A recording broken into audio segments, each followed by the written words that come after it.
मोहम्मद मेराजुल हक और ये राल्लापेट बस्ती मंडल तंगलापल्ली डिस्ट्रिक्ट सिरसिल्ला जो है ये हालात जो है गुरबा और मसाकिन की जो है पूरे तबकात हैं और जो है पहाड़ी इलाका है, लोग पत्थर जो है तराशने वाले हैं, पत्थर काटते हैं, जिनके जो है थोड़ा रहन सहन में जो है गुरबती हालात में ज़िंदगी कट रही है। अल्हम्दुलिल्लाह ये जो है अल इंडिया बैतुल इमदाद चैरिटेबल ट्रस्ट के जानिब से जो है कुछ कंबल वगैरह जो है हम लोगों को आके तकसीम कर रहे हैं। अल्हम्दुलिल्लाह पिछले साल भी आए थे और आज डेट 8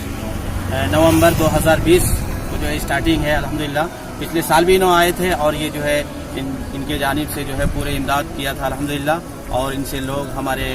गरीब मिस्कीन मसाकिन जो है फ़ायदे उठा रहे हैं अल्हम्दुलिल्लाह। हमारा पहला सफ़र है यहाँ ब्लैगिंग तकसीम करने का। यहाँ सर्दियों के मौसम शुरू हो चुके हैं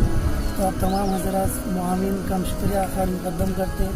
और तमाम आप हज़रात से गुजारिश करते हैं कि आप ज़्यादा से ज़्यादा बैतुल इमदाद को ताउन करके सवाब जारिया